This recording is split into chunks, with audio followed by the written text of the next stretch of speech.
दोस्तों नमस्कार, स्वागत है आपका हमारे YouTube चैनल उद्देश्य क्लासेस 91 में। दोस्तों हम लोग यूपीएससी यानी कि संघ लोक सेवा आयोग द्वारा आयोजित पूर्व वर्षों की प्रश्नों की जो श्रृंखला देख रहे हैं, इस श्रृंखला के तहत दोस्तों हम लोग 2023 से लेकर 2011 तक जितने भी प्रश्न पूछे गए हैं उन प्रश्नों को हम सावधानी पूर्वक हल कर रहे हैं। ठीक है दोस्तों, आज हम लोग एक नया सब्जेक्ट स्टार्ट करेंगे, वह है दोस्तों आर्थिक और सामाजिक विकास। यानी कि दोस्तों अब हम इकोनॉमिक्स से संबंधित प्रश्नों को देखेंगे और इस सब्जेक्ट को पढ़ने के साथ ही दोस्तों हम इस पूरी पुस्तक को ध्यानपूर्वक पूरी तरीके से कंप्लीट कर लेंगे। ठीक है, तो देखिएगा दोस्तों, इसका भी वेटेज दोस्तों हमारी परीक्षाओं में बहुत अच्छा खासा है। ठीक है, इकोनॉमिक्स से संबंधित बहुत सारे प्रश्न हमारी परीक्षाओं में पूछे जाते हैं, इसलिए ध्यानपूर्वक जितने भी प्रश्नों को हम लोग हल करते चलें, सारे प्रश्नों को आप लोग ध्यानपूर्वक देखते चलिएगा। ठीक है, प्रश्नों की व्याख्या भी दोस्तों हम देखेंगे, इंपॉर्टेंट है।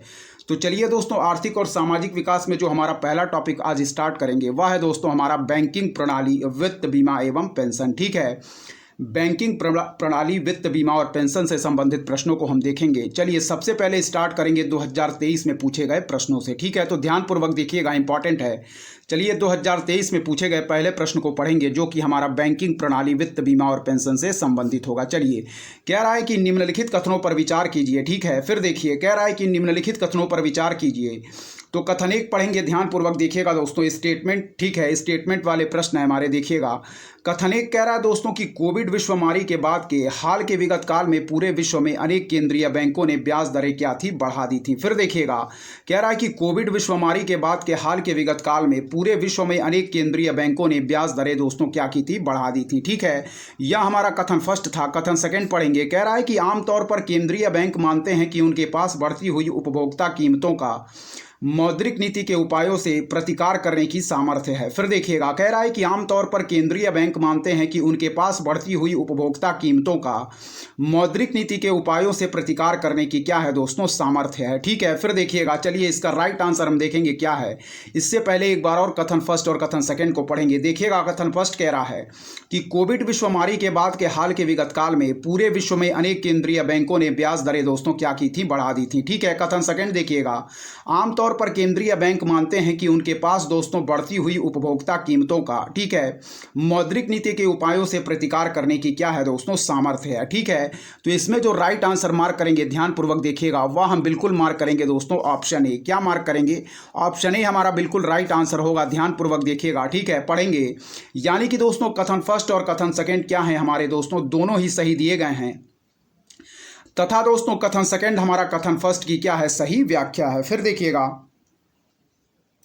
कह रहा है कि कथन फर्स्ट और कथन सेकंड हमारे दोनों सही हैं, तथा कथन सेकंड दोस्तों कथन एक की क्या है, हमारी सही व्याख्या है। इस पॉइंट को याद रखिएगा। ठीक है, हम लोगों ने पहला प्रश्न ध्यानपूर्वक कवर किया है दोस्तों। चलिए इसकी व्याख्या भी ध्यानपूर्वक हम देखेंगे क्या दिया गया है, इंपॉर्टेंट है, देखिए। ठीक है, व्याख्या पढ़िए।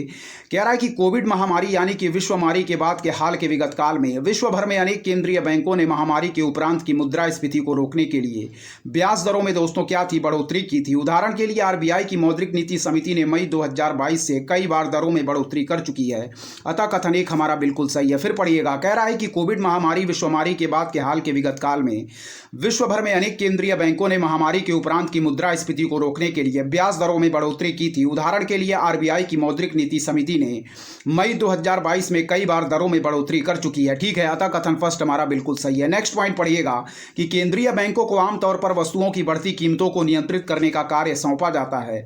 केंद्रीय बैंक द्वारा दोस्तों आर्थिक उतार चढ़ाव का प्रबंधन करने तथा मूल्य स्थिरता प्राप्त करने के लिए मौद्रिक नीति का उपयोग किया जाता है, अतः कथन दो भी हमारा बिल्कुल सही है। फिर देखिएगा कि केंद्रीय बैंकों को आमतौर पर वस्तुओं की बढ़ती कीमतों को नियंत्रित करने का कार्य सौंपा जाता है। केंद्रीय बैंक द्वारा आर्थिक उतार चढ़ाव का प्रबंधन करने तथा मूल्य स्थिरता प्राप्त करने के लिए मौद्रिक नीति का उपयोग किया जाता, अतः कथन सेकंड भी हमारा क्या है दोस्तों, बिल्कुल सही है। ठीक है, चलिए अब बढ़ेंगे 2023 में पूछे गए सेकंड प्रश्न की तरफ। ध्यानपूर्वक देखिएगा, इंपॉर्टेंट है। चलिए देखिए, कह रहा दोस्तों कि भारतीय रिजर्व बैंक की निम्नलिखित में से किस एक गतिविधि को हम क्या कहते हैं दोस्तों, बंधकरण यानी कि स्टरलाइजेशन के एक रूप में माना जाता है। फिर देखिएगा, कह रहा है कि भारतीय रिजर्व बैंक की निम्नलिखित में से किस एक गतिविधि को बंधकरण यानी कि स्टरलाइजेशन के एक रूप में माना जाता है। तो इसका बिल्कुल राइट आंसर मार्क करेंगे दोस्तों, वह है हमारा खुला बाजार कार्यवाही का संचालन। ठीक है, ऑप्शन ए हमारा बिल्कुल राइट आंसर होगा। फिर देखिएगा, भारतीय रिजर्व बैंक की निम्नलिखित में से किस एक गतिविधि को दोस्तों क्या है हम बंदकरण यानी कि स्टेरलाइजेशन के एक रूप के रूप में माना जाता है? तो याद रखें ऑप्शन ए हमारा बिल्कुल राइट आंसर होगा। ठीक है, यानी कि दोस्तों खुला बाजार कार्यवाही का संचालन। ठीक है, इसका हमारा दोस्तों बिल्कुल राइट आंसर होगा ओपन मार्केट ऑपरेशंस। ठीक है, चलिए ऑप्शन ए हम लोगों ने बिल्कुल राइट आंसर मार्क किया। व्याख्या भी इसकी इंपॉर्टेंट है, ध्यानपूर्वक देखिएगा। ठीक है, चलिए बढ़ेंगे दोस्तों व्याख्या की तरफ, देखेंगे इस प्रश्न की व्याख्या क्या दी गई है, इंपॉर्टेंट है, ध्यानपूर्वक देखते रहिए। ठीक है, चलिए देखेंगे दोस्तों ध्यानपूर्वक, व्याख्या इंपॉर्टेंट है हमारा। देखिए क्या कह रहा है, पढ़ेंगे ध्यानपूर्वक। ठीक है, देखिए क्या कह रहा है व्याख्या, देखें कह रहा दोस्तों हमारा बंदकरण। पहला पॉइंट पढ़ेंगे कि स्टेरलाइजेशन उस प्रक्रिया को संदर्भित करता है जिसके द्वारा दोस्तों क्या करता है हमारा भारतीय रिजर्व बैंक यानी कि आरबीआई अर्थव्यवस्था में दोस्तों प्रवेशित नवीन मुद्रा को प्रभावहीन करने हेतु बैंकिंग प्रणाली से मुद्रा का क्या दोस्तों करता है निर्गमन। ठीक है, कह रहा है दोस्तों हमारा क्लासिकी बंदीकरण में केंद्रीय बैंक खुला बाजार कार्रवाई यानी कि खुला बाजार परिचालन जैसे मौद्रिक उपकरणों का प्रयोग करता, अतः विकल्प ए हमारा बिल्कुल सही है। फिर देखिएगा कह रहा है, ध्यानपूर्वक देखिएगा क्या कह रहा है। कह रहा है कि बंदकरण यानी कि स्टेरलाइजेशन उस प्रक्रिया को संदर्भित करता है जिसके द्वारा भारतीय रिजर्व बैंक अर्थव्यवस्था में प्रवेशित नवीन मुद्रा को प्रभावहीन करने हेतु बैंकिंग प्रणाली से मुद्रा का निर्गमन करता। क्लासिकी बंदीकरण में केंद्रीय बैंक खुला बाजार कार्रवाई यानी कि खुला बाजार परिचालन जैसे मौद्रिक उपकरणों का प्रयोग करता, अतः विकल्प ए हमारा बिल्कुल सही है। फिर देखिएगा सामान्यतः दोस्तों आरबीआई बंदकरण के लिए बाजार स्थिरीकरण योजना को अपनाया जाता है यानी कि मार्केट स्टेबलाइजेशन स्कीम, जिसे हम एमएसएस भी कहते हैं। फिर देखिएगा सामान्यतः दोस्तों आरबीआई बंदकरण के लिए बाजार स्थिरीकरण योजना को अपनाता है यानी कि market stabilization scheme. Next point पढ़िएगा कि बाजार स्थिरीकरण योजना। ठीक है, क्या कह रहा है, बाजार स्थिरीकरण योजना एमएसएस के बारे में देखेंगे। ठीक है, देखिएगा कह रहा है कि इसमें बड़ी पूंजी के प्रवाह से उत्पन्न अधिशेष तरलता को अल्प दिनांकित सरकारी प्रतिभूतियों और ट्रेजरी बिलों की बिक्री के माध्यम से कम किया जाता है। फिर देखिएगा इसमें बड़ी पूंजी के प्रवाह से उत्पन्न अधिशेष तरलता को अल्प दिनांकित सरकारी प्रतिभूतियों और ट्रेजरी बिलों की बिक्री के माध्यम से कम किया जाता है। तो सारे पॉइंट दोस्तों आप स्टेरलाइजेशन यानी कि दोस्तों खुला बाजार परिचालन के संदर्भ में याद रखिएगा, इंपॉर्टेंट है। चलिए दोस्तों बढ़ेंगे आगे के प्रश्नों की तरफ, देखेंगे हमारा 2023 में पूछा गया तीसरा प्रश्न क्या कह रहा है, इंपॉर्टेंट है, ध्यानपूर्वक देखिएगा। ठीक है, चलिए देखेंगे दोस्तों 2023 में जो पूछा गया तीसरा प्रश्न है, कह रहा है निम्नलिखित बाजारों पर क्या कीजिए। ठीक है, विचार कीजिए। ठीक है, कह रहा है निम्नलिखित बाजारों पर विचार कीजिए। तो पहला पॉइंट कह रहा है दोस्तों हमारा सरकारी बॉन्ड बाजार, दूसरा कह रहा है कि शीघ्र अवधि द्रव्य बाजार यानी कि दोस्तों कॉल मनी मार्केट, तीसरा कह रहा है दोस्तों हमारा कोषपत्र बाजार यानी कि ट्रेजरी बिल मार्केट, और चौथा कह रहा है दोस्तों स्टॉक बाजार। ठीक है, कह रहा दोस्तों हमारा कि पूंजी बाजार में उपर्युक्त में से कितने शामिल हैं, तो इसका बिल्कुल राइट आंसर मार्क करेंगे केवल 2। ठीक है, ऑप्शन बी हमारा बिल्कुल राइट आंसर होगा, ध्यानपूर्वक पढ़िएगा।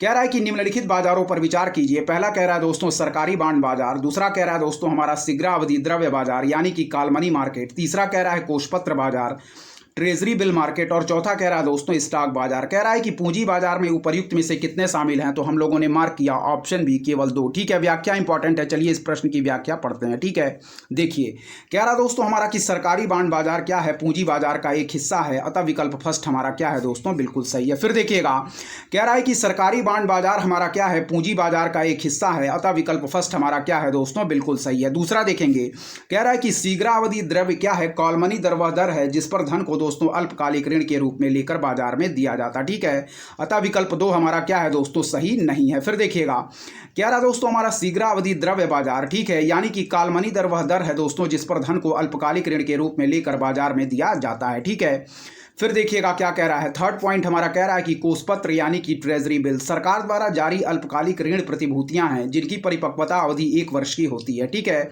इन्हें सबसे सुरक्षित प्रकार का दोस्तों क्या है द्रव्य बाजार साधन माना जाता, अतः विकल्प 3 भी हमारा क्या है सही नहीं है। ठीक है, जबकि चौथा पॉइंट कह रहा है कि स्टॉक मार्केट हमारा क्या है पूंजी बाजार का हिस्सा है, अतः विकल्प 4 हमारा क्या है दोस्तों सही है। ठीक है, इस पॉइंट को याद रखिएगा, फिर से एक बार पढ़ेंगे।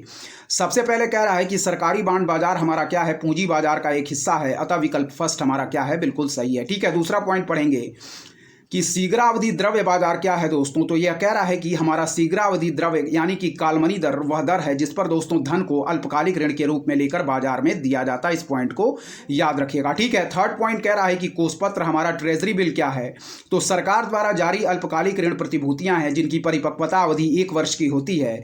इन्हें दोस्तों सबसे सुरक्षित प्रकार का द्रव्य बाजार साधन माना जाता है, अतः विकल्प थर्ड हमारा सही नहीं है। ठीक है, फिर देखिएगा कि स्टॉक मार्केट हमारा पूंजी बाजार का हिस्सा है, अतः विकल्प फोर्थ हमारा क्या है दोस्तों बिल्कुल सही है। इस पॉइंट को याद रखिएगा। तो प्रश्न हमारा क्या कह रहा था, ध्यानपूर्वक एक बार और प्रश्न को देखेंगे, देखिएगा इंपॉर्टेंट है। चलिए देखिए प्रश्न कह रहा है दोस्तों, पढ़िएगा कि निम्नलिखित बाजारों पर विचार कीजिए। कह रहा है हमारा सरकारी बांड बाजार, दूसरा कह रहा था कि शीघ्रावधि द्रव्य बाजार, तीसरा कह रहा है कोषपत्र बाजार और चौथा कह रहा है स्टॉक बाजार। ठीक है, तो इसमें बिल्कुल राइट आंसर जो मार्क करेंगे दोस्तों वह है हमारा फर्स्ट पॉइंट सही है और फोर्थ पॉइंट सही है, बाकी सेकंड और थर्ड पॉइंट हमारे गलत दिए गए हैं। ठीक है, इसीलिए ऑप्शन बी हम लोगों ने मार्क किया, ऑप्शन बी केवल सेकंड। याद रखें, पूंजी बाजार में दोस्तों हमारे सरकारी बांड बाजार और स्टॉक बाजार को काउंट किया जाता है, जबकि शीघ्रावधि द्रव्य बाजार और कोषपत्र बाजार को हमारा दोस्तों पूंजी बाजार यानी कि कैपिटल मार्केट में हम काउंट नहीं करते हैं। इस पॉइंट को याद रखिएगा। व्याख्या हम लोगों ने पूरी अच्छे तरीके से दोस्तों कवर कर लिया है। चलिए बढ़ेंगे 2023 में पूछे गए चौथे प्रश्न की तरफ। इंपॉर्टेंट है, ध्यानपूर्वक देखिएगा। ठीक है, चलिए देखें 2023 में जो पूछा गया हमारा चौथा प्रश्न है उसको हम देखेंगे। इंपॉर्टेंट है, ध्यानपूर्वक देखिएगा। ठीक है, चलिए देखते हैं।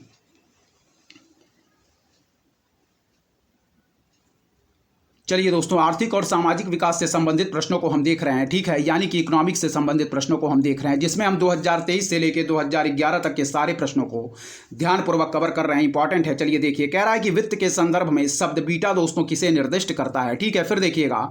कह रहा है हमारा कि वित्त के संदर्भ में शब्द बीटा किसे निर्दिष्ट करता है, तो इसका बिल्कुल राइट आंसर मार्क करेंगे दोस्तों। ऑप्शन हमारा डी बिल्कुल राइट आंसर होगा, यानी कि एक संख्यात्मक मान जो पूरे स्टॉक बाजार में होने वाले परिवर्तनों के प्रति किसी स्टॉक के विचलनों को मापता है। फिर देखिएगा, कह रहा है हमारा कि वित्त के संदर्भ में शब्द बीटा किसे निर्दिष्ट करता है, तो ऑप्शन डी हमारा बिल्कुल राइट आंसर होगा।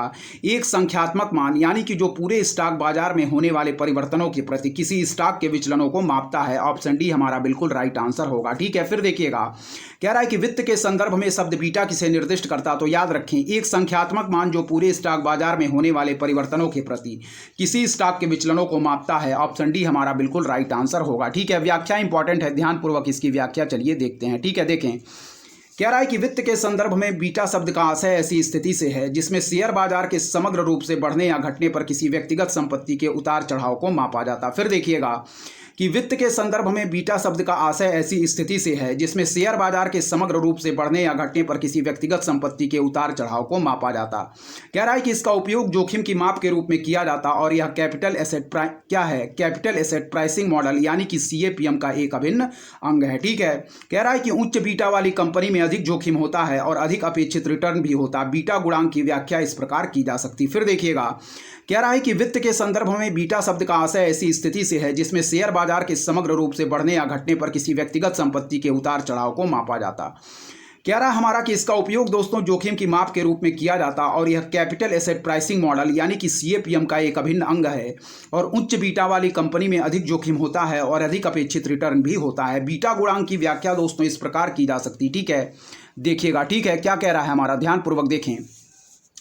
कह रहा है बीटा इज इक्वल टू दोस्तों क्या है, बीटा इज इक्वल टू 1। ठीक है, क्या है, बीटा इज इक्वल टू दोस्तों 1 है हमारा, बिल्कुल बाजार की तरह अस्थिर है। ठीक है, क्या है, बिल्कुल बाजार की तरह अस्थिर है हमारा, बीटा इज इक्वल टू 1। ठीक है, सेकंड देखिएगा, बीटा इज ग्रेटर देन दोस्तों क्या है हमारा 1। क्या है, बीटा इज ग्रेटर देन 1, बाजार से अधिक अस्थिर। क्या है, बीटा इज ग्रेटर देन 1 यानी कि हमारा बाजार से अधिक अस्थिर है। ठीक है, बीटा क्या है दोस्तों, बीटा इज ग्रेटर देन 1 और क्या है दोस्तों 0 से दोस्तों हमारा क्या है 1 इज ग्रेटर। ठीक है, बाजार से दोस्तों कम है, क्या है, अस्थिर है। ठीक है, बाजार से क्या है दोस्तों कम अस्थिर है। ठीक है, बीटा इज इक्वल टू 0 यानी कि बाजार से दोस्तों क्या है असंबद्ध है और बीटा इज क्या है दोस्तों, क्या है हमारा, बीटा इज क्या है, बीटा इस दोस्तों क्या है हमारा, एलएस है 0 से। ठीक है, तो कह रहा है बाजार से नकारात्मक रूप से सहसंबंध है यानी कि 0 इज ग्रेटर देन बीटा दिया गया है, बाजार से नकारात्मक रूप से सहसंबंध। फिर देखिएगा, बीटा इज इक्वल टू 1 यानी कि बिल्कुल बाजार की तरह स्थिर। ठीक है, बीटा इज ग्रेटर देन 1 दोस्तों क्या है, बाजार से अधिक अस्थिर है। ठीक है, 1 इज ग्रेटर देन 0 और 1 इज ग्रेटर देन बीटा दिया गया है, बाजार से कम अस्थिर है। ठीक है, और बीटा इज इक्वल टू 0 बाजार से असंबद्ध है और 0 इज ग्रेटर देन बीटा बाजार से नकारात्मक रूप से सहसंबद्ध है। इस पॉइंट को याद रखिएगा। ठीक है, आगे के पॉइंट ध्यानपूर्वक पढ़ेंगे, देखेंगे क्या दिया गया है, इंपॉर्टेंट है, देखते रहिए। ठीक है, चलिए देखिए क्या कह रहा है दोस्तों, ध्यानपूर्वक देखिएगा। ठीक है, चलिए देखें। कह रहा है हमारा कि बीटा गुणांक की गणना दोस्तों प्रतिभूति के प्रतिफल के क्या है सहप्रसरण के गुणनफल और एक निर्दिष्ट अवधि में बाजार के प्रतिफल के प्रसरण द्वारा होने वाले प्रतिफल को विभाजित करके की जा सकती। फिर देखिएगा कि बीटा गुणांक की गणना दोस्तों प्रतिभूति के प्रतिफल के सहप्रसरण के गुणनफल और एक निर्दिष्ट अवधि में बाजार के प्रतिफल के प्रसरण द्वारा होने वाले प्रतिफल को विभाजित करके की जा सकती है। नेक्स्ट पॉइंट पढ़िएगा कि एक प्रकार का ऐसा प्रणालीगत जोखिम जो तब होता है जब परफेक्ट हेजिंग संभव नहीं होती, आधार जोखिम कहा जाता। फिर देखिएगा, एक प्रकार प्रकार का ऐसा प्रणालीगत जोखिम जो तब होता है जब परफेक्ट हेजिंग संभव नहीं होती, आधार जोखिम कहा जाता है। नेक्स्ट पॉइंट पढ़िएगा कि जोखिम बनाम लाभ को संतुलित करने हेतु किसी पोर्टफोलियो मैनेजर की क्या है दोस्तों, निवेश रणनीति को एसेट एलोकेशन कहा जाता है। फिर देखिएगा, जोखिम बनाम लाभ को संतुलित करने हेतु किसी पोर्टफोलियो मैनेजर की निवेश रणनीति को एसेट एलोकेशन कहा जाता है। फिर पढ़ेंगे नेक्स्ट पॉइंट कि कीमतों में होने वाले अंतर में क्या है, कह रहा है कीमतों में होने वाले अंतर से लाभ प्राप्त करने हेतु विभिन्न प्लेटफॉर्मों, एक्सचेंजों या स्थानों से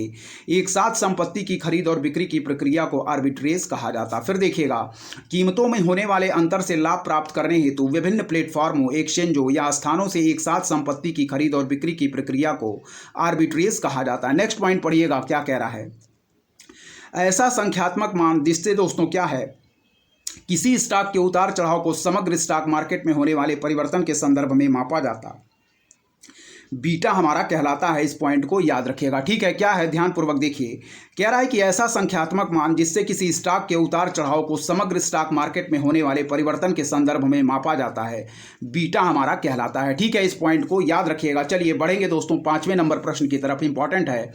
प्रश्न में हमारा पूछा जा रहा था दोस्तों चौथा कि वित्त के संदर्भ में शब्द बीटा किसे निर्दिष्ट करता, तो याद रखिएगा, एक संख्यात्मक मान जो पूरे स्टॉक बाजार में होने वाले परिवर्तनों के प्रति किसी स्टॉक के विचलनों को मापता है। इस पॉइंट को याद रखिएगा, ठीक है।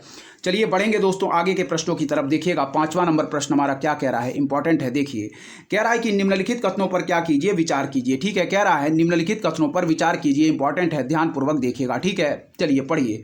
पहला पॉइंट कह रहा है कि स्वयं सहायता समूह यानी कि सेल्फ हेल्प ग्रुप दोस्तों कार्यक्रम मूलतः भारतीय स्टेट बैंक द्वारा वित्तीय रूप से वंचितों को लघु ऋण प्रदान कर प्रारंभ किया गया था, ठीक है। फिर देखिएगा, कह रहा है हमारा कि स्वयं सहायता समूह यानी कि दोस्तों हमारा सेल्फ हेल्प ग्रुप SHG कार्यक्रम मूलतः भारतीय स्टेट बैंक द्वारा वित्तीय रूप से वंचितों को लघु ऋण प्रदान कर क्या है दोस्तों, प्रारंभ किया गया था। इस पॉइंट को याद रखिएगा, ठीक है। तो यह पॉइंट दोस्तों हमारा क्या है, सही नहीं है, बिल्कुल गलत दिया गया है। फिर देखिएगा, स्वयं सहायता समूह यानी कि सेल्फ हेल्प ग्रुप SHG कार्यक्रम मूलतः भारतीय स्टेट बैंक द्वारा वित्तीय रूप से वंचितों को लघु ऋण प्रदान कर प्रारंभ किया गया था, ठीक है। चलिए नेक्स्ट पॉइंट पढ़ेंगे दोस्तों, क्या दिया गया है, ध्यानपूर्वक याद रखिएगा, सारे पॉइंट हमारे इंपॉर्टेंट दिए गए हैं, ठीक है। चलिए नेक्स्ट पॉइंट पढ़ेंगे, ध्यानपूर्वक देखेंगे सेकंड पॉइंट क्या कह रहा है, देखिएगा इंपॉर्टेंट है। चलिए देखते हैं क्या कह रहा है हमारा सेकंड पॉइंट, ठीक है। चलिए पढ़िए। कह रहा है कि किसी SHG यानी कि दोस्तों सेल्फ हेल्प ग्रुप यानी कि स्वयं सहायता समूह में समूह के सभी सदस्य उस ऋण के लिए उत्तरदायित्व लेते हैं जो ऋण कोई अकेला सदस्य लेता है, ठीक है। तो यह पॉइंट हमारा बिल्कुल सही है। और तीसरा पॉइंट कह रहा है कि क्षेत्रीय ग्रामीण बैंक और अनुसूचित वाणिज्यिक बैंक SHG को समर्थन देते हैं, ठीक है। कह रहा है उपर्युक्त में से कितने कथन सही हैं, तो इसमें बिल्कुल राइट आंसर मार्क करेंगे, केवल 2 कथन हमारे सही दिए गए हैं, ठीक है। फिर से याद रखिएगा, निम्नलिखित कथनों पर विचार कीजिए। 5वां प्रश्न हमारा था, पहला पॉइंट कह रहा था हमारा कि स्वयं सहायता समूह यानी कि सेल्फ हेल्प ग्रुप SHG कार्यक्रम मूलतः दोस्तों भारतीय स्टेट बैंक द्वारा वित्तीय रूप से वंचितों को लघु ऋण प्रदान कर प्रारंभ किया गया था, तो यह पॉइंट हमारा बिल्कुल गलत दिया गया है, ठीक है। सेकंड पॉइंट कह रहा है कि किसी SHG में समूह के सभी सदस्य उस ऋण के लिए उत्तरदायित्व लेते हैं जो ऋण कोई अकेला सदस्य लेता है, ठीक है। और थर्ड पॉइंट कह रहा है कि क्षेत्रीय ग्रामीण बैंक और अनुसूचित वाणिज्यिक बैंक SHG को समर्थन देते हैं, ठीक है। तो ऑप्शन बी हमारा केवल 2 दोस्तों, ठीक है, बिल्कुल राइट आंसर होगा। व्याख्या भी इस प्रश्न की इंपॉर्टेंट है, चलिए व्याख्या भी हम पढ़ लेते हैं, ठीक है।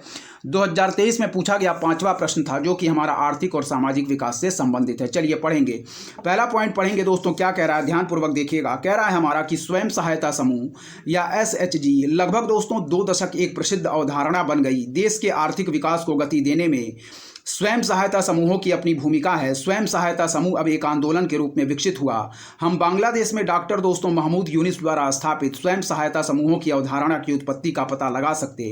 भारत ने बांग्लादेश के मॉडल को संशोधित रूप में क्या है दोस्तों, अपनाया है, ठीक है। फिर देखिएगा, स्वयं सहायता समूह या SHG लगभग 2 दशक एक प्रसिद्ध अवधारणा बन गई। देश के आर्थिक विकास को गति देने में स्वयं सहायता समूहों की अपनी भूमिका है। स्वयं सहायता समूह अब एक आंदोलन के रूप में विकसित हुआ। हम बांग्लादेश में डॉक्टर महमूद यूनिस द्वारा स्थापित स्वयं सहायता समूहों की अवधारणा की उत्पत्ति का पता लगा सकते। भारत ने बांग्लादेश के मॉडल को संशोधित रूप में अपनाया है। इस पॉइंट को याद रखिएगा, ठीक है। चलिए नेक्स्ट पॉइंट की तरफ बढ़ेंगे, इंपॉर्टेंट है, ध्यानपूर्वक देखिएगा क्या कह रहा है हमारा दूसरा पॉइंट, इंपॉर्टेंट है। देखिए दूसरा पॉइंट जो कह रहा है ध्यानपूर्वक पढ़िएगा, कह रहा है दोस्तों वर्ष 1970 में अहमदाबाद में सेवा यानी कि स्वनियोजित महिला संघ संगठन की संस्थापक सदस्य ईलाबेन भट्ट ने महिला एवं सूक्ष्म वित्त की अवधारणा विकसित की थी। महाराष्ट्र में दोस्तों अन्नपूर्णा महिला मंडल और तमिलनाडु में कामकाजी महिला मंच तथा कई राष्ट्रीय कृषि एवं ग्रामीण विकास बैंक नाबार्ड प्रायोजित समूहों ने सेवा द्वारा निर्धारित पथ का अनुसरण किया है। फिर देखिएगा, वर्ष 1970 में अहमदाबाद में दोस्तों सेवा यानी कि स्वनियोजित महिला संघ, ठीक है, संगठन की संस्थापक सदस्य ईलाबेन भट्ट ने महिला एवं सूक्ष्म वित्त की अवधारणा विकसित की थी। महाराष्ट्र में अन्नपूर्णा महिला मंडल और तमिलनाडु में कामकाजी महिला मंच तथा कई राष्ट्रीय कृषि एवं ग्रामीण विकास बैंक नाबार्ड प्रायोजित समूहों ने सेवा द्वारा निर्धारित पथ का अनुसरण किया है। नेक्स्ट पॉइंट पढ़िएगा कि वर्ष 1991-92 में यानी कि 91-92 में नाबार्ड ने बड़े पैमाने पर स्वयं सहायता समूहों को बढ़ावा देना शुरू किया, जो SHG आंदोलन के लिए वास्तविक अनुकरण बिंदु था। वर्ष 1993 में भारतीय रिजर्व बैंक ने भी स्वयं सहायता समूहों को बैंकों में बचत खाते खोलने की अनुमति दी, अतः कथन एक हमारा सही नहीं है। फिर देखिएगा, वर्ष 1991-92 में नाबार्ड ने बड़े पैमाने पर स्वयं सहायता समूहों को बढ़ावा देना शुरू किया, जो SHG आंदोलन के लिए वास्तविक अनुकरण बिंदु था। वर्ष 1993 में भारतीय रिजर्व बैंक ने भी स्वयं सहायता समूहों का बैंकों में बचत खाते खोलने की अनुमति दी, अतः कथन फर्स्ट हमारा सही नहीं है। चलिए देखिएगा नेक्स्ट पॉइंट क्या कह रहा है, ध्यानपूर्वक देखें। चलिए दोस्तों पढ़ेंगे नेक्स्ट पॉइंट। कह रहा है कि ऐसे समूह उन सदस्यों के लिए क्या है सामूहिक सुनिश्चितता प्रणाली के रूप में कार्य करते जो संगठित स्रोतों से ऋण लेने का प्रस्ताव रखते हैं, ठीक है। फिर देखिएगा, ऐसे समूह दोस्तों उन सदस्यों के लिए सामूहिक सुनिश्चितता प्रणाली के रूप में कार्य करते हैं जो संगठित स्रोतों से ऋण लेने का प्रस्ताव रखते, ठीक है। कह रहा है कि निर्धन लोग अपनी बचत पूंजी को बैंकों में जमा करते हैं, जिसके बदले में उन्हें अपनी सूक्ष्म इकाई उद्यम शुरू करने के लिए न्यूनतम ब्याज दर पर आसानी से ऋण प्राप्त होता, अतः कथन सेकंड हमारा क्या है, बिल्कुल सही है। फिर देखिएगा, ऐसे समूह उन सदस्यों के लिए सामूहिक सुनिश्चितता प्रणाली के रूप में कार्य करते हैं जो संगठित स्रोतों से ऋण लेने का प्रस्ताव रखते। निर्धन लोग अपनी बचत पूंजी को बैंकों में जमा करते, जिसके बदले में उन्हें अपनी सूक्ष्म इकाई उद्यम शुरू करने के लिए न्यूनतम ब्याज दर पर आसानी से ऋण प्राप्त होता, अतः कथन सेकंड हमारा बिल्कुल सही है। फिर देखिएगा, ऐसे समूह उन सदस्यों के लिए सामूहिक सुनिश्चितता प्रणाली के रूप में कार्य करते जो संगठित स्रोतों से ऋण लेने का प्रस्ताव रखते। निर्धन लोग अपनी बचत पूंजी को बैंकों में जमा करते हैं, जिसके बदले में उन्हें अपनी सूक्ष्म इकाई उद्यम शुरू करने के लिए न्यूनतम ब्याज दर पर आसानी से ऋण प्राप्त होता, अतः कथन सेकंड दोस्तों क्या है हमारा, बिल्कुल सही दिया गया है, ठीक है। फिर दोस्तों हमारा क्या कह रहा है, ध्यानपूर्वक देखिएगा, टेबल यहां दिया गया है, ध्यानपूर्वक पढ़ेंगे।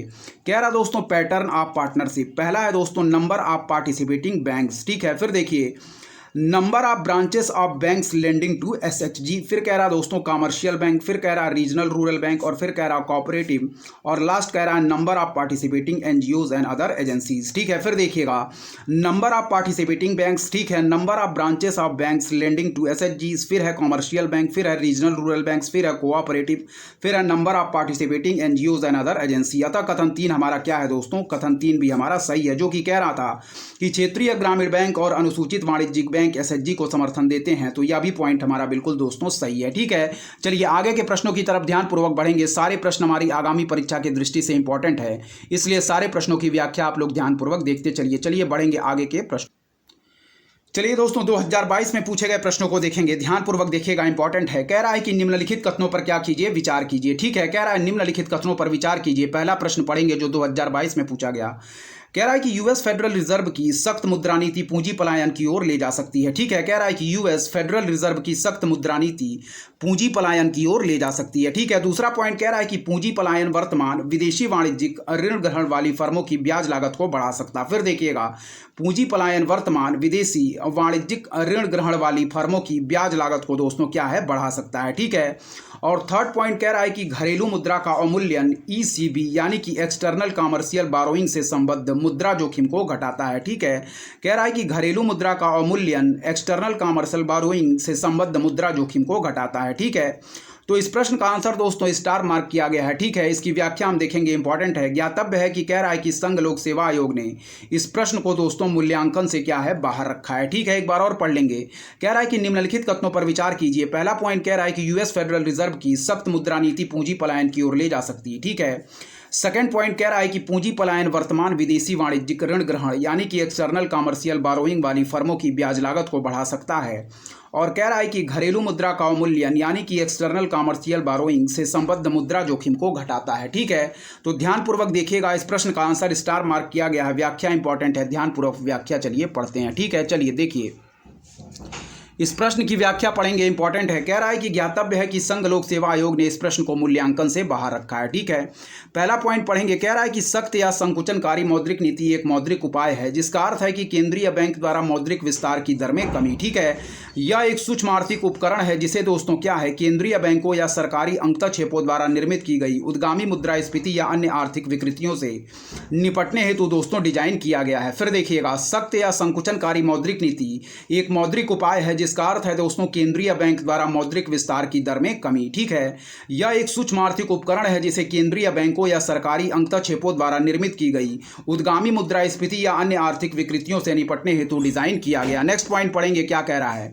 कह रहा है कि केंद्रीय बैंक छूट दर और संघीय निधि दर में नीतिगत परिवर्तनों के माध्यम से अल्पकालिक ब्याज दरों को बढ़ाकर नीति को सख्त बनाता है या मुद्रा को संकुचित करता। ब्याज दरों में वृद्धि से उधार लेने की लागत बढ़ जाती है और प्रभावी रूप से इसके आकर्षण में कमी आती है। ठीक है, फिर देखिएगा कि केंद्रीय बैंक छूट दर और संघीय निधि दर में नीतिगत परिवर्तनों के माध्यम से अल्पकालिक ब्याज दरों को बढ़ाकर नीति को सख्त बनाता है या मुद्रा को संकुचित करता। ब्याज दरों में वृद्धि से उधार लेने की लागत बढ़ जाती है और प्रभावी रूप से इसके आकर्षण में कमी आती है।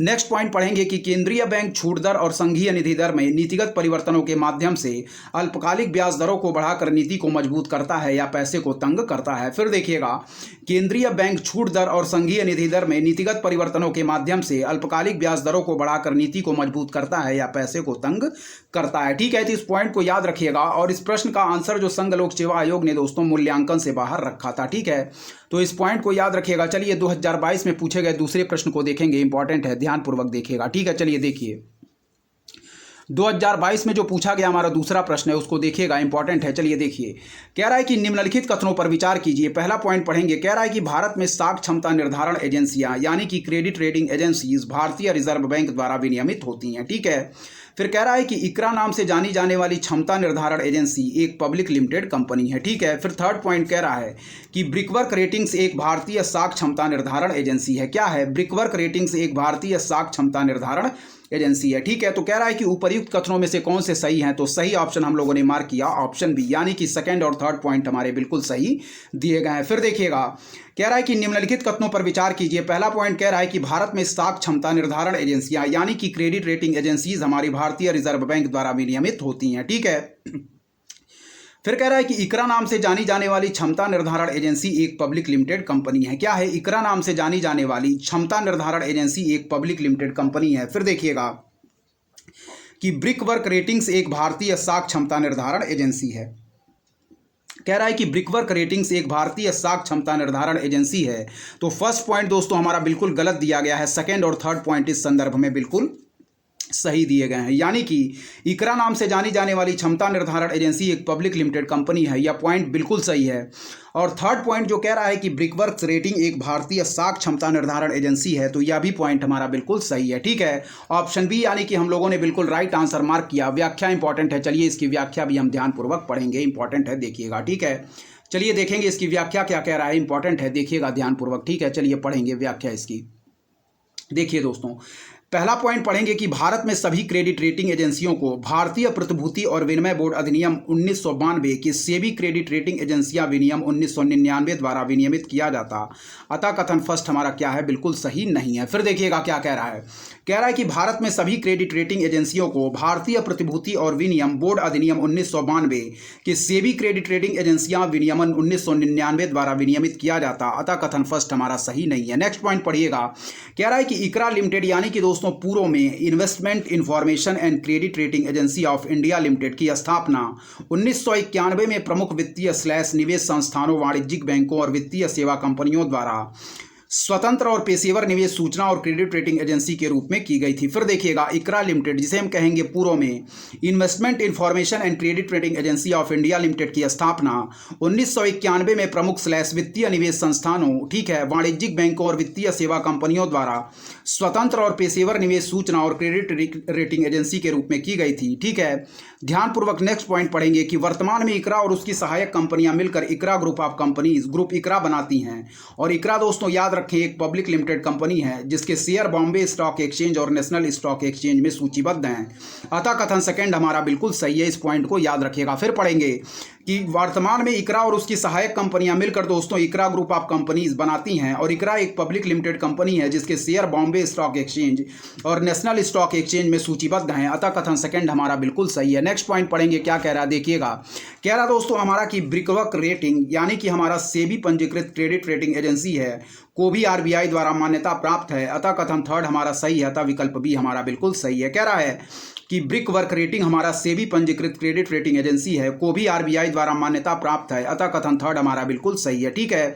अतः विकल्प भी हमारा बिल्कुल राइट है, ठीक है। इस पॉइंट को याद रखिएगा, इंपॉर्टेंट है। चलिए बढ़ेंगे दोस्तों 2022 में पूछे गए तीसरे प्रश्न की तरफ, इंपॉर्टेंट है, ध्यानपूर्वक देखिएगा। चलिए देखिए, कह रहा दोस्तों बैंक बोर्ड ब्यूरो के संदर्भ में निम्नलिखित में से कौन से कथन हमारे सही हैं, ठीक है। कह रहा है बैंक बोर्ड ब्यूरो के संदर्भ में निम्नलिखित में से कौन से कथन हमारे सही हैं। पहला पॉइंट देखिएगा, कह रहा है कि आरबीआई का गवर्नर दोस्तों बैंक बोर्ड ब्यूरो का चेयरमैन होता है। क्या है, कह रहा है हमारा कि आरबीआई का गवर्नर दोस्तों बैंक बोर्ड ब्यूरो का क्या होता है, चेयरमैन होता है, ठीक है। नेक्स्ट पॉइंट पढ़िएगा, कह रहा है कि बैंक बोर्ड ब्यूरो सार्वजनिक क्षेत्रक बैंकों के अध्यक्षों के चयन के लिए संतुष्टि करता। और थर्ड पॉइंट पढ़िएगा कि बैंक बोर्ड ब्यूरो हमारा सार्वजनिक क्षेत्रक बैंकों को कार्य नीतियों और पूंजी वर्धन योजनाओं को विकसित करने में मदद करता है, ठीक है। तो इसका बिल्कुल राइट आंसर मार्क करेंगे दोस्तों ऑप्शन बी, यानी कि सेकंड और थर्ड पॉइंट हमारे सही हैं, पहला पॉइंट बिल्कुल गलत है। फिर देखिएगा, कह रहा है कि बैंक बोर्ड ब्यूरो के संदर्भ में निम्नलिखित में से कौन से कथन सही हैं। तो पहला पॉइंट कह रहा है कि आरबीआई का गवर्नर हमारा बैंक बोर्ड ब्यूरो का चेयरमैन होता है, बिल्कुल गलत दिया गया है। सेकंड पॉइंट पढ़ेंगे कि बैंक बोर्ड ब्यूरो हमारा सार्वजनिक क्षेत्रक बैंकों के अध्यक्षों के चयन के लिए संतुष्टि करता है, बिल्कुल सही है। और कह रहा है कि बैंक बोर्ड ब्यूरो हमारा सार्वजनिक क्षेत्रक बैंकों को कार्य नीतियों और पूंजी वर्धन योजनाओं को विकसित करने में मदद करता है, तो यह भी पॉइंट हमारा सही है। यानी कि इस संदर्भ में सेकंड और थर्ड पॉइंट हमारे बिल्कुल सही दिए गए हैं। हम लोगों ने ऑप्शन बी बिल्कुल राइट आंसर मार्क किया। व्याख्या इंपॉर्टेंट है, चलिए दोस्तों व्याख्या ध्यानपूर्वक पढ़ेंगे, ठीक है। देखिएगा क्या कह रहा है व्याख्या इसकी, चलिए पढ़िएगा। पहला पॉइंट जो कह रहा है ध्यानपूर्वक देखें, कह रहा है हमारा कि बैंक बोर्ड ब्यूरो की उत्पत्ति दोस्तों भारत में बैंकों के बोर्डों के शासन की समीक्षा समिति मई 2014 अध्यक्ष पीजे नायक की सिफारिशों में हुई। फिर देखिएगा कि बैंक बोर्ड ब्यूरो यानी कि बीबीबी की उत्पत्ति भारत में दोस्तों बैंकों के बोर्डों के शासन की समीक्षा समिति मई 2014 अध्यक्ष पीजे नायक की सिफारिशों में हुई है। पहला पॉइंट कह रहा है देखिएगा गठन, ठीक है। कह रहा है कि वर्ष 2016 में सरकार ने सार्वजनिक क्षेत्र के बैंकों यानी कि पब्लिक सेक्टर बैंक्स और राज्य के स्वामित्व वाले वित्तीय संस्थानों के पूर्णकालिक निदेशकों और गैर कार्यकारी अध्यक्षों की नियुक्ति हेतु सिफारिश करने के लिए पेशेवरों और अधिकारियों के एक निकाय के रूप में बैंक बोर्ड ब्यूरो के गठन को मंजूरी दी, ठीक है। फिर से देखिएगा, कह रहा है कि बैंक बोर्ड ब्यूरो की उत्पत्ति भारत में बैंकों के बोर्डों के शासन की समीक्षा समिति मई 2014 अध्यक्ष पीजे नायक की सिफारिशों में हुई है। और पहला पॉइंट पढ़ेंगे, गठन के बारे में बात कर रहा है कि वर्ष 2016 में सरकार ने सार्वजनिक क्षेत्र के बैंकों और राज्य के स्वामित्व वाले वित्तीय संस्थानों के पूर्णकालिक निदेशकों और गैर कार्यकारी अध्यक्षों की नियुक्ति हेतु सिफारिश करने के लिए पेशेवरों और अधिकारियों के एक निकाय के रूप में बैंक बोर्ड ब्यूरो के गठन की मंजूरी दी, ठीक है। कह रहा है यह एक दोस्तों स्वायत्त सलाहकारी निकाय है। क्या है, ध्यानपूर्वक देखिएगा, कह रहा है यह एक स्वायत्त सलाहकारी निकाय है। तीसरा पॉइंट पढ़ेंगे दोस्तों कि बैंक बोर्ड ब्यूरो में अध्यक्ष दोस्तों 3 पदेन सदस्य सचिव, सार्वजनिक उद्यम विभाग, वित्तीय सेवा विभाग के सचिव और भारतीय रिजर्व बैंक के डिप्टी गवर्नर और 5 विशेषज्ञ सदस्य शामिल हैं, जिनमें से दोस्तों 2 हमारे क्या हैं, निजी क्षेत्र से हैं। फिर देखिएगा, बैंक बोर्ड ब्यूरो में दोस्तों अध्यक्ष 3 पदेन सदस्य सचिव, सार्वजनिक उद्यम विभाग, वित्तीय सेवा विभाग के सचिव और भारतीय रिजर्व बैंक के डिप्टी गवर्नर और 5 विशेषज्ञ सदस्य शामिल हैं, जिनमें से 2 निजी क्षेत्र से हैं, ठीक है। अगला देखिएगा कि बैंक बोर्ड ब्यूरो के अध्यक्ष की नियुक्ति दोस्तों मंत्रिमंडल की नियुक्ति समिति द्वारा की जाती है। फिर देखिएगा, बैंक बोर्ड ब्यूरो के अध्यक्ष की नियुक्ति मंत्रिमंडल की नियुक्ति समिति द्वारा की जाती है। और नेक्स्ट पॉइंट कह रहा है कि बैंक बोर्ड ब्यूरो सार्वजनिक क्षेत्र के बैंकों को रणनीति विकास करने और पूंजी जुटाने में मदद करता है, ठीक है। अतः विकल्प भी हम बिल्कुल राइट आंसर मार्क करेंगे। फिर से पढ़िएगा कि बैंक बोर्ड ब्यूरो हमारा सार्वजनिक क्षेत्र के बैंकों को रणनीति विकसित करने और पूंजी जुटाने में मदद करता है। अतः विकल्प भी हमारा बिल्कुल राइट आंसर होगा, इस पॉइंट को याद रखिएगा। और 2022 में पूछे गए चौथे प्रश्न की तरफ हम पढ़ेंगे, इंपॉर्टेंट है, ध्यानपूर्वक देखते रहिए, ठीक है। चलिए देखेंगे चौथा प्रश्न क्या कह रहा है, ध्यानपूर्वक देखेंगे, इंपॉर्टेंट है, देखिएगा, ठीक है। चलिए देखिए चौथा प्रश्न दोस्तों ध्यानपूर्वक देखेंगे हम, ठीक है। देखें क्या कह रहा है, चौथा प्रश्न हमारा इंपॉर्टेंट है, देखिएगा। कह रहा है कि परिवर्तनीय बॉन्ड के संदर्भ में निम्नलिखित कथनों पर क्या कीजिए, विचार कीजिए, ठीक है। कह रहा है परिवर्तनीय बॉन्ड के संदर्भ में निम्नलिखित कथनों पर विचार कीजिए। पहला पॉइंट कह रहा है चूंकि बॉन्ड को दोस्तों क्या है, इक्विटी के लिए बदलने का विकल्प है, परिवर्तनीय बॉन्ड अपेक्षाकृत कम ब्याज दर का भुगतान करते हैं। ठीक है, फिर देखिएगा क्या कह रहा है, इंपॉर्टेंट है, देखें। कह रहा है चूंकि बॉन्ड को इक्विटी के लिए क्या है, बदलने का विकल्प है। ठीक है, चूंकि बॉन्ड को इक्विटी के लिए बदलने का विकल्प, परिवर्तनीय बॉन्ड अपेक्षाकृत कम ब्याज दर का भुगतान करते हैं। ठीक है, नेक्स्ट पॉइंट पढ़िएगा कि इक्विटी के लिए बदलने का विकल्प बॉन्ड धारक को बढ़ती हुई उपभोक्ता कीमतों में सहलग्नता यानी कि इंडेक्सेशन की मात्रा प्रदान करता है। ठीक है, कह रहा है कि उपर्युक्त कथनों में से कौन से हमारे सही हैं, तो ऑप्शन सी हम बिल्कुल राइट आंसर मार्क करेंगे, यानी कि दोनों ही कथन हमारे इस संदर्भ में सही दिए गए हैं। फिर देखिएगा इंपॉर्टेंट है, क्या कह रहा है, ध्यानपूर्वक देखिएगा, पढ़ेंगे। कह रहा है कि परिवर्तनीय बॉन्ड के संदर्भ में निम्नलिखित कथनों पर विचार कीजिए। तो पहला पॉइंट कह रहा है चूंकि बॉन्ड को इक्विटी के लिए बदलने का विकल्प है दोस्तों, परिवर्तनीय बॉन्ड अपेक्षाकृत कम ब्याज दर का भुगतान करते हैं। ठीक है, फिर देखिएगा इक्विटी के लिए बदलने का विकल्प दोस्तों बॉन्ड धारक को बढ़ती हुई उपभोक्ता कीमतों में सहलग्नता की मात्रा प्रदान करता है। फिर देखिएगा इक्विटी के लिए बदलने का विकल्प बॉन्ड धारक को बढ़ती हुई उपभोक्ता कीमतों से सहलग्नता यानी कि इंडेक्सेशन की मात्रा प्रदान करता है। तो ऑप्शन सी हम बिल्कुल राइट आंसर मार्क करेंगे। ठीक है, इसका बिल्कुल राइट आंसर होगा, यानी कि दोनों ही कथन हमारे सही दिए गए हैं। ठीक है, इंपॉर्टेंट है। चलिए व्याख्या देखिएगा क्या कह रहा है, देखिए ध्यानपूर्वक व्याख्या इसकी पढ़ेंगे। देखिए व्याख्या, पहला पॉइंट कह रहा है कि एक परिवर्तनीय बॉन्ड दोस्तों एक निश्चित आय वाली कॉर्पोरेट ऋण सुरक्षा है जो ब्याज भुगतान प्राप्त करती है, लेकिन इसे सामान्य स्टॉक या इक्विटी शेयरों की पूर्व निर्धारित संख्या में परिवर्तित किया जा सकता है। फिर देखिएगा कह रहा है हमारा कि एक परिवर्तनीय बॉन्ड एक निश्चित आय वाली कॉर्पोरेट ऋण सुरक्षा है जो ब्याज भुगतान प्राप्त करती है, लेकिन इसे सामान्य स्टॉक या इक्विटी शेयरों की पूर्व निर्धारित संख्या में परिवर्तित किया जा सकता है। ठीक है, नेक्स्ट पॉइंट पढ़ेंगे। कह रहा है कि कंपनियां ऋण पर कूपन दर यानी कि कम ब्याज दर तथा मंदन को कम करने के लिए परिवर्तनीय बॉन्ड जारी करती, अतः कथन फर्स्ट हमारा क्या है, बिल्कुल सही है। फिर देखिएगा एक परिवर्तनीय बॉन्ड एक निश्चित आय वाली कॉर्पोरेट ऋण सुरक्षा है जो ब्याज भुगतान प्राप्त करती है, लेकिन इसे सामान्य स्टॉक या इक्विटी शेयरों की पूर्व निर्धारित संख्या में परिवर्तित किया जा सकता है। फिर देखिएगा कंपनियां दोस्तों ऋण पर कूपन दर यानी कि कम ब्याज दर तथा मंदन को कम करने के लिए परिवर्तनीय बॉन्ड जारी करती है, अतः कथन फर्स्ट क्या है हमारा, बिल्कुल सही है। ठीक है, चलिए आगे के पॉइंट देखेंगे, इंपॉर्टेंट है, ध्यानपूर्वक देखिएगा क्या कह रहा है। ठीक है, चलिए देखिए पढ़ेंगे दोस्तों। ठीक है, थर्ड पॉइंट हम कह रहा है कि ये निवेशकों के लिए अधिक आकर्षक हो सकते हैं क्योंकि परिवर्तनीय बॉन्ड स्टॉक की कीमत को भविष्य में पूंजी अभिमूल्यन के माध्यम से विकास क्षमता प्रदान करते हैं, इसलिए उपभोक्ता कीमतों में बढ़ोतरी से निवेशकों को फायदा होगा, अतः कथन सेकंड हमारा बिल्कुल सही है। फिर देखिएगा ये निवेशकों के लिए अधिक आकर्षक हो सकते हैं क्योंकि परिवर्तनीय बॉन्ड स्टॉक की कीमत को भविष्य में पूंजी अभिमूल्यन के माध्यम से विकास क्षमता प्रदान करते, इसलिए उपभोक्ता कीमतों में बढ़ोतरी से निवेशकों को फायदा होगा, अतः कथन दो हमारा बिल्कुल सही है। फिर देखिएगा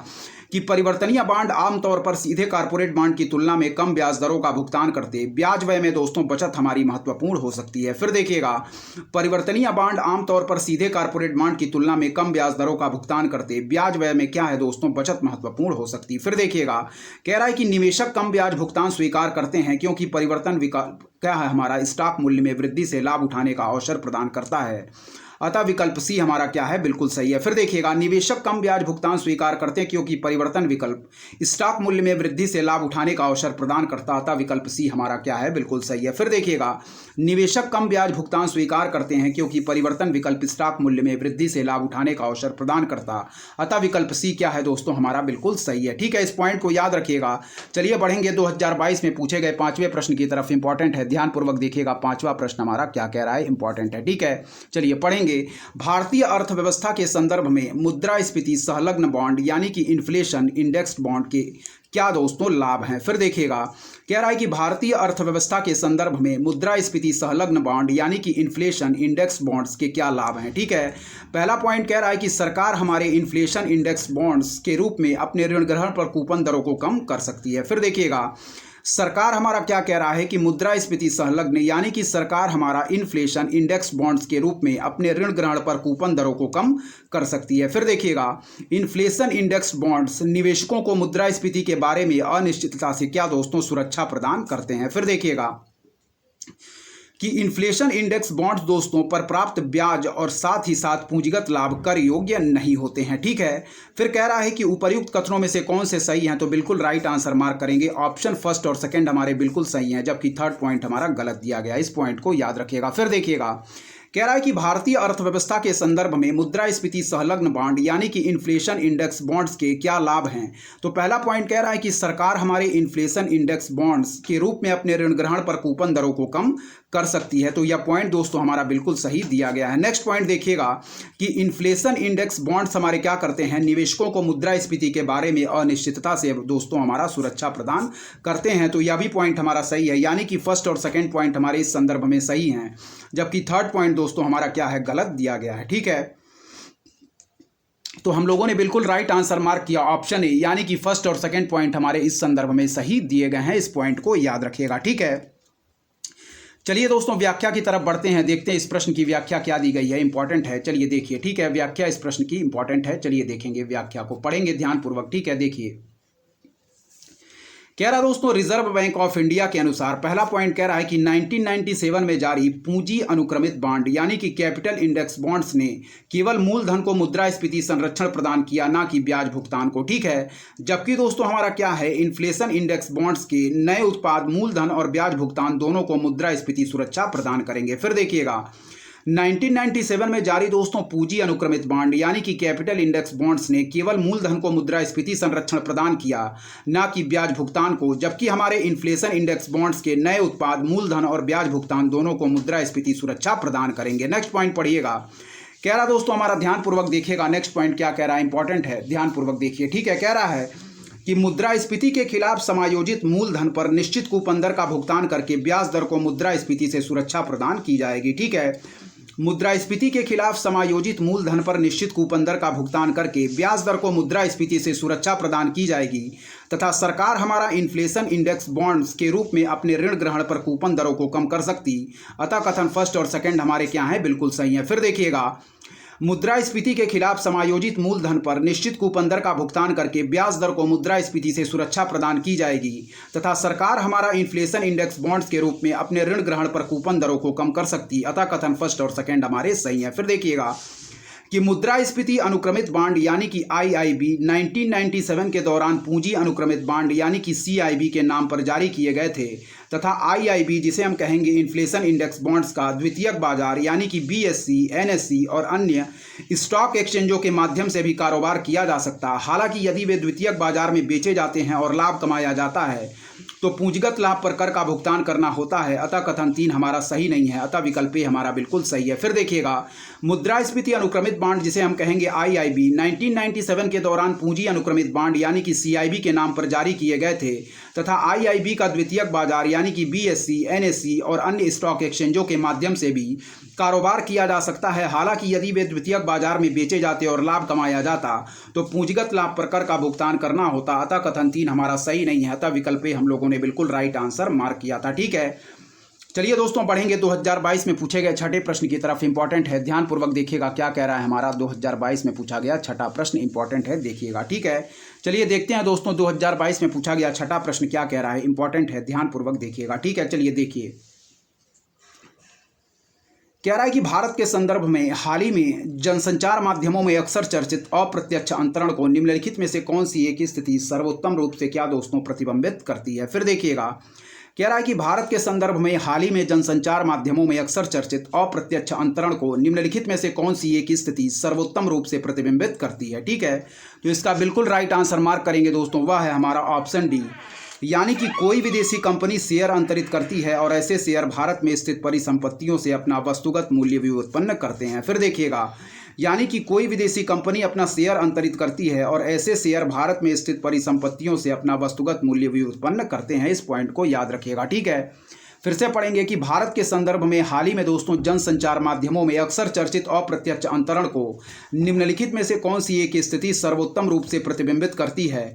तो ऑप्शन डी हम लोगों ने बिल्कुल राइट आंसर मार्क किया, यानी कि कोई विदेशी कंपनी शेयर अंतरित करती है और ऐसे शेयर भारत में स्थित परिसंपत्तियों से अपना वस्तुगत मूल्य भी उत्पन्न करते हैं। इस पॉइंट को याद रखिएगा, अप्रत्यक्ष अंतरण के संदर्भ में सही दिया गया है। व्याख्या इंपॉर्टेंट है, चलिए व्याख्या पढ़ते हैं क्या कह रहा है। ठीक है, ध्यानपूर्वक देखिएगा, कह रहा है कि जनसंचार माध्यमों में अक्सर चर्चित शब्द अप्रत्यक्ष हस्तांतरण उन स्थितियों को संदर्भित करता है जहां विदेशी संस्थाएं भारत में शेयर या संपत्ति रखती हैं और ऐसी विदेशी संस्थाओं के शेयरों को भारत में अंतर्निहित परिसंपत्तियों के प्रत्यक्ष हस्तांतरण के बजाय हस्तांतरित किया जाता है। अतः विकल्प डी हमारा क्या है, सर्वाधिक उपयुक्त है। फिर देखिएगा कि जनसंचार माध्यमों में अक्सर चर्चित शब्द अप्रत्यक्ष हस्तांतरण उन स्थितियों को संदर्भित करता है जहां विदेशी संस्थाएं भारत में शेयर या संपत्ति रखती हैं। ऐसी विदेशी संस्थाओं के शेयरों को भारत में अंतर्निहित परिसंपत्तियों के प्रत्यक्ष हस्तांतरण के बजाय हस्तांतरित किया जाता। अतः विकल्प डी हमारा क्या है दोस्तों, सर्वाधिक उपयुक्त है। ठीक है, चलिए 2021 में पूछे गए प्रश्न की तरफ बढ़ेंगे, ध्यानपूर्वक देखेंगे क्या कह रहा है, इंपॉर्टेंट है। कह रहा है हमारा कि निम्नलिखित में से किससे दोस्तों किसी अर्थव्यवस्था में मुद्रा गुणक में वृद्धि होती है। ठीक है, फिर देखिएगा निम्नलिखित में से किससे किसी अर्थव्यवस्था में मुद्रा गुणक में वृद्धि होती है। तो कह रहा है ऑप्शन सी, लोगों की बैंकिंग आदतों में वृद्धि। ऑप्शन सी हमारा बिल्कुल राइट आंसर होगा। फिर देखिएगा कह रहा है कि निम्नलिखित में से किससे दोस्तों किसी अर्थव्यवस्था में मुद्रा गुणक में वृद्धि होती है। तो ऑप्शन सी हमारा बिल्कुल राइट आंसर होगा, लोगों की बैंकिंग आदतों में वृद्धि। ठीक है, ऑप्शन सी हमारा बिल्कुल राइट आंसर होगा। चलिए इस प्रश्न की व्याख्या देखेंगे, इंपॉर्टेंट है, ध्यानपूर्वक सारे प्रश्नों की व्याख्या आप। चलिए दोस्तों देखिएगा, व्याख्या हम पढ़ेंगे, ध्यानपूर्वक देखिए क्या कह रहा है। कह रहा है कि किसी अर्थव्यवस्था में मुद्रा गुणक उसके दोस्तों मौद्रिक आधार और मुद्रा आपूर्ति के संबंध को व्यक्त करता है। फिर देखिएगा किसी अर्थव्यवस्था में मुद्रा गुणक उसके मौद्रिक आधार और मुद्रा आपूर्ति के संबंध को व्यक्त करता है। मुद्रा गुणक से तात्पर्य है दोस्तों अर्थव्यवस्था में मुद्रा के स्टॉक और शक्तिशाली मुद्रा यानी कि हाई पावर्ड मनी के स्टॉक के अनुपात से। फिर देखिएगा मुद्रा गुणक से तात्पर्य है दोस्तों अर्थव्यवस्था में मुद्रा के स्टॉक और शक्तिशाली मुद्रा के स्टॉक के अनुपात से। ठीक है, मुद्रा गुणक दोस्तों हमारा हो जाएगा यम अपॉन एच। यहाँ यम से तात्पर्य दोस्तों मुद्रा का स्टॉक है और एच से दोस्तों हमारा शक्तिशाली मुद्रा से। ठीक है, इस पॉइंट को याद रखिएगा। फिर देखिएगा कह रहा है कि किसी अर्थव्यवस्था में मुद्रा गुणक उसके मौद्रिक आधार और मुद्रा आपूर्ति के संबंध को व्यक्त करता है। मुद्रा गुणक से तात्पर्य दोस्तों अर्थव्यवस्था में मुद्रा के स्टॉक और शक्तिशाली मुद्रा यानी कि हाई पावर्ड मनी के स्टॉक के अनुपात से है और मुद्रा गुणक दोस्तों हो जाएगा इस इक्वल टू हमारा एम अपॉन एच, जहां पे यम दोस्तों तात्पर्य मुद्रा का स्टॉक है और एच शक्तिशाली मुद्रा से। ठीक है, चलिए नेक्स्ट पॉइंट जो दिया गया है पढ़ेंगे। कह रहा है चूंकि मुद्रा का स्टॉक सामान्यतः दोस्तों शक्तिशाली मुद्रा के मूल्य से अधिक होता है। ठीक है, इसलिए मुद्रा का गुणक मूल्य 1 से अधिक होता है। जनता की बैंकिंग आदतों की वृद्धि के साथ बैंक जमाओं में वृद्धि होने से बैंकों द्वारा अधिक ऋण सृजन होगा, जिससे चलन में मुद्रा के बढ़ने से मुद्रा गुणक में वृद्धि होगी। अतः विकल्प सी हमारा बिल्कुल सही है। फिर देखिएगा चूंकि मुद्रा का स्टॉक सामान्यतः शक्तिशाली मुद्रा के मूल्य से अधिक होता है, इसलिए मुद्रा गुणक का मूल्य 1 से अधिक होता है। जनता की बैंकिंग आदतों की वृद्धि के साथ बैंक जमाओं में वृद्धि होने से बैंकों द्वारा अधिक ऋण सृजन होगा, जिससे चलन में मुद्रा के बढ़ने से मुद्रा गुणक में वृद्धि होगी। अतः विकल्प सी हमारा बिल्कुल राइट आंसर होगा। ठीक है, चलिए दोस्तों बढ़ेंगे हमारे 2021 में पूछे गए। ठीक है, तीसरे प्रश्न की तरफ, दूसरे प्रश्न को देखेंगे फिर तीसरे प्रश्न की तरफ बढ़ेंगे।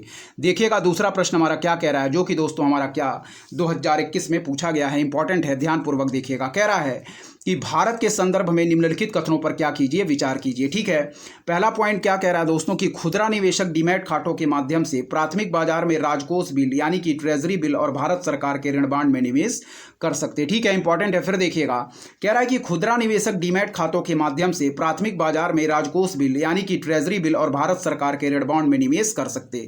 दूसरा पॉइंट पढ़िएगा कि बातचीत से तय लेन देन प्रणाली ऑर्डर मिलान यानी कि negotiated dealing system order matching भारतीय रिजर्व बैंक का सरकारी प्रतिभूति व्यापारिक मंच है। और थर्ड पॉइंट कह रहा है कि सेंट्रल डिपॉजिटरी सर्विसेज लिमिटेड का भारतीय रिजर्व बैंक एवं बंबई स्टॉक एक्सचेंज द्वारा संयुक्त रूप से प्रवर्तन किया जाता है। ठीक है, कह रहा है कि उपर्युक्त कथनों में से कौन से पॉइंट हमारे बिल्कुल सही दिए गए हैं। तो राइट आंसर मार्क करेंगे दोस्तों ऑप्शन बी, यानी कि फर्स्ट और सेकंड पॉइंट हमारे बिल्कुल सही दिए गए हैं। फिर देखिएगा कह रहा है कि भारत के संदर्भ में निम्नलिखित कथनों पर विचार कीजिए। पहला पॉइंट कह रहा है कि खुदरा निवेशक डीमैट खातों के माध्यम से प्राथमिक बाजार में राजकोष बिल यानी कि ट्रेजरी बिल और भारत सरकार के ऋण बॉन्ड में निवेश कर सकते हैं। तो यह पॉइंट दोस्तों हमारा बिल्कुल सही दिया गया है। ठीक है, सेकंड पॉइंट पढ़ेंगे कि बातचीत से तय लेन देन क्या है प्रणाली ऑर्डर मिलान यानी कि negotiated dealing system order matching भारतीय रिजर्व बैंक का सरकारी प्रतिभूति व्यापारिक मंच है। तो यह भी पॉइंट हमारा सही दिया गया है। जबकि जो थर्ड पॉइंट कह रहा है दोस्तों कि सेंट्रल डिपॉजिटरी सर्विसेज लिमिटेड का भारतीय रिजर्व बैंक एवं बंबई स्टॉक एक्सचेंज द्वारा संयुक्त रूप से प्रवर्तन किया जाता, तो यह पॉइंट हमारा बिल्कुल गलत है। इस पॉइंट को याद रखिएगा। ठीक है, ऑप्शन हम लोगों ने मार्क किया ऑप्शन बी केवल फर्स्ट और सेकेंड। व्याख्या इंपॉर्टेंट है, ध्यानपूर्वक व्याख्या देखिएगा क्या कह रहा है। ठीक है, चलिए देखिए व्याख्या इंपॉर्टेंट है, ध्यानपूर्वक पढ़िएगा, व्याख्या इसकी इंपॉर्टेंट दी गई है। ठीक है, चलिए पढ़ेंगे क्या कह रहा है देखिएगा। चलिए देखिए, कह रहा दोस्तों हमारा फरवरी 2021 में भारतीय रिजर्व बैंक ने क्या कह रहा है कि खुदरा निवेशकों को आरबीआई के साथ गिल्ट खाते खोलकर सीधे सरकारी बांड खरीदने की अनुमति दी। आरबीआई ने खुदरा निवेशकों को आरबीआई के माध्यम से सरकारी प्रतिभूति बाजार में पहुंच प्रदान की है। अतः कथन फर्स्ट हमारा क्या है, बिल्कुल सही है। फिर देखिएगा, कह रहा है कि फरवरी 2021 में भारतीय रिजर्व बैंक ने खुदरा निवेशकों को आरबीआई के साथ गिल्ट खाते खोलकर सीधे सरकारी बांड खरीदने की अनुमति दी। आरबीआई ने खुदरा निवेशकों को आरबीआई के माध्यम से सरकारी प्रतिभूति बाजार में पहुंच प्रदान की है। अतः कथन फर्स्ट हमारा क्या है, बिल्कुल सही है। ठीक है, नेक्स्ट पॉइंट पढ़िएगा।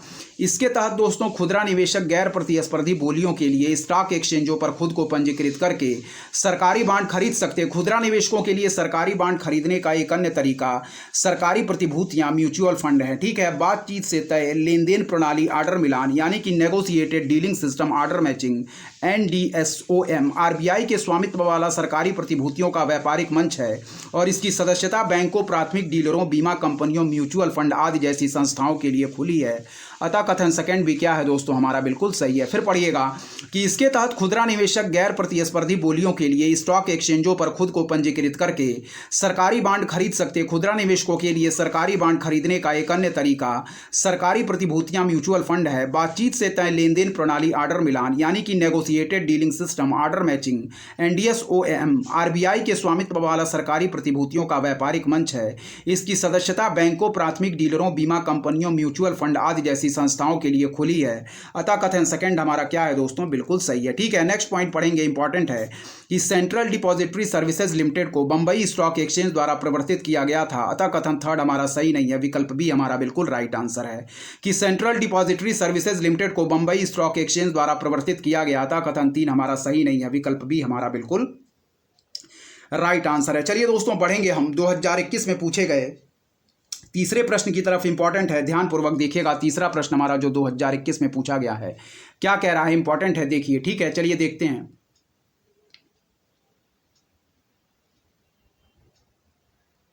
चलिए दोस्तों पढ़ेंगे। ठीक है, 2021 में पूछे गए तीसरे प्रश्न की तरफ देखिएगा, इंपॉर्टेंट है। चलिए देखिए, देखें क्या कह रहा है, इंपॉर्टेंट है, पढ़ेंगे दोस्तों। ठीक है, चलिए तीसरे प्रश्न की तरफ बढ़ेंगे जो कि 2021 में पूछा गया।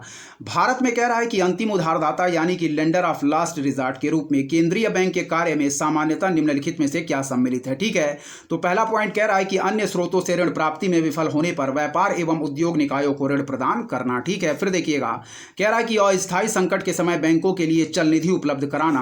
और थर्ड पॉइंट कह रहा है कि बजटीय घाटों के वित्तीयन के लिए सरकार को क्या है दोस्तों, ऋण देना। ठीक है, तो कह रहा है कि नीचे दिए गए कूट का प्रयोग कर सही उत्तर चुनिए। तो ऑप्शन हम बिल्कुल राइट आंसर मार्क करेंगे, ऑप्शन बी यानी कि केवल सेकंड हमारा बिल्कुल राइट आंसर होगा। ठीक है, फिर देखिएगा क्या कह रहा है कि भारत में अंतिम उधारदाता यानी कि लेंडर ऑफ लास्ट रिजॉर्ट के रूप में केंद्रीय बैंक के कार्यों में क्या है सामान्यतः निम्नलिखित में से क्या क्या सम्मिलित हैं। तो कह रहा है पहला पॉइंट कि अन्य स्रोतों से ऋण प्राप्ति में विफल होने पर व्यापार एवं उद्योग निकायों को ऋण प्रदान करना। तो यह पॉइंट हमारा बिल्कुल गलत दिया गया है। सेकंड पॉइंट कह रहा है कि अस्थायी संकट के समय बैंकों के लिए चल निधि उपलब्ध कराना।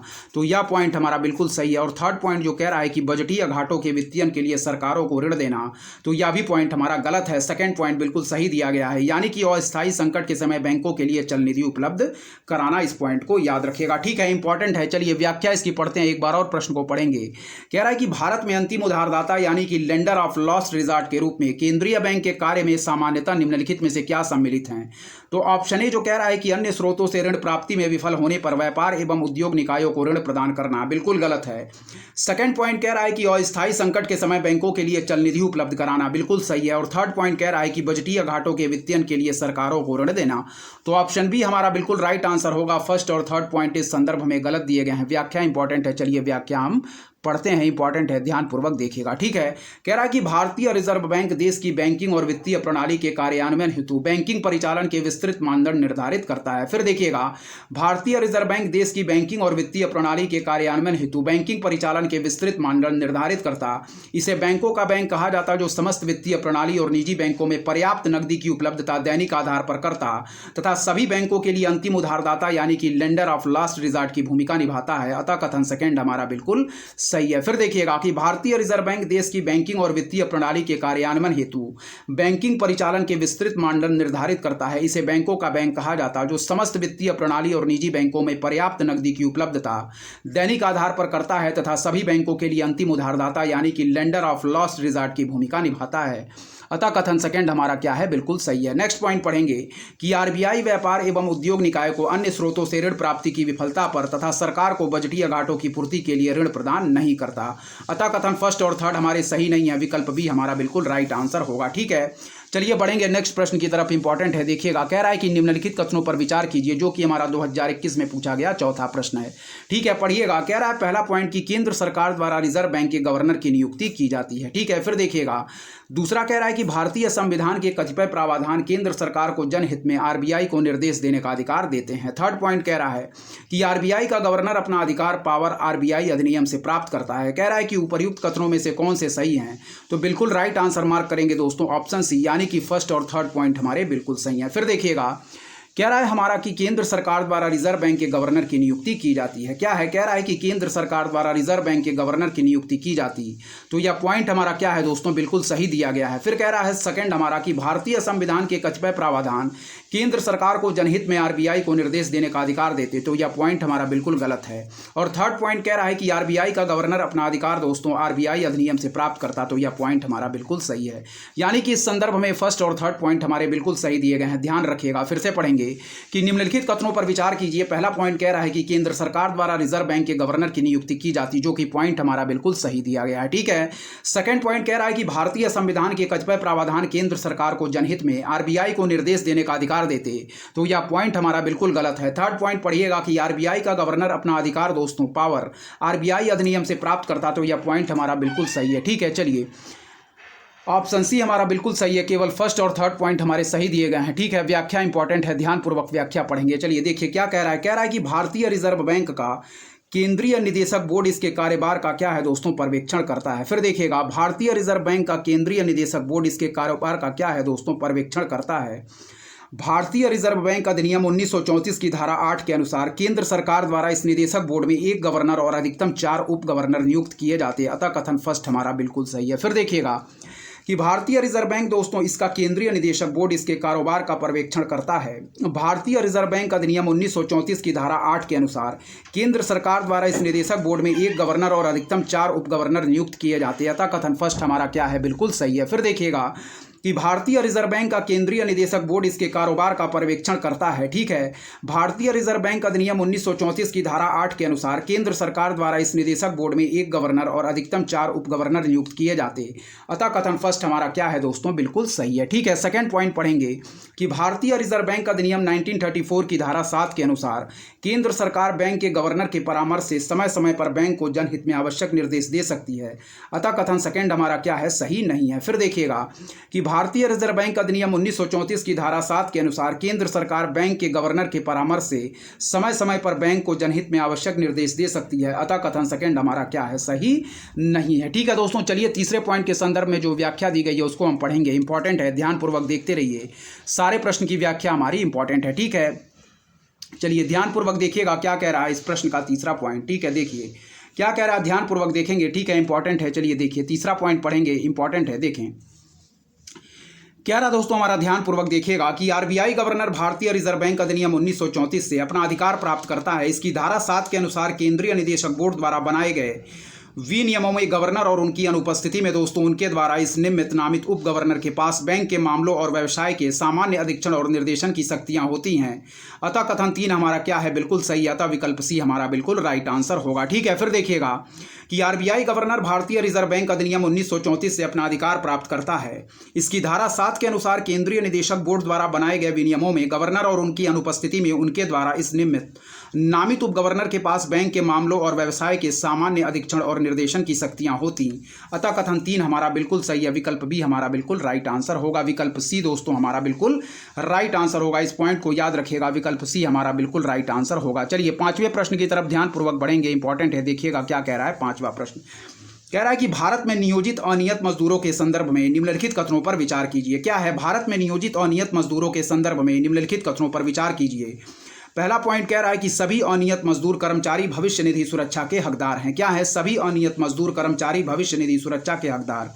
दूसरा पॉइंट कि सभी अनियत मजदूर नियमित कार्य समय एवं समयोपरि भुगतान के हकदार हैं। तीसरा पॉइंट कि सरकार अधिसूचना के द्वारा यह भी निर्दिष्ट कर सकती है कि कोई प्रतिष्ठान या उद्योग केवल अपने बैंक खातों के माध्यम से मजदूरी का भुगतान करेगा। ठीक है, कह रहा है कि उपर्युक्त कथनों में से कौन से सही हैं, तो ऑप्शन बी हम बिल्कुल राइट आंसर मार्क करेंगे, यानी कि सेकंड और थर्ड पॉइंट हमारे बिल्कुल सही हैं। फिर देखिएगा कि भारत में नियोजित अनियत मजदूरों के संदर्भ में निम्नलिखित कथनों पर विचार कीजिए। पहला पॉइंट कह रहा है कि सभी अनियत मजदूर कर्मचारी भविष्य निधि सुरक्षा के हकदार हैं, तो यह पॉइंट हमारा गलत है। ठीक है, सेकंड पॉइंट कह रहा है कि सभी अनियत मजदूर नियमित कार्य समय एवं समयोपरि भुगतान के हकदार हैं। क्या है?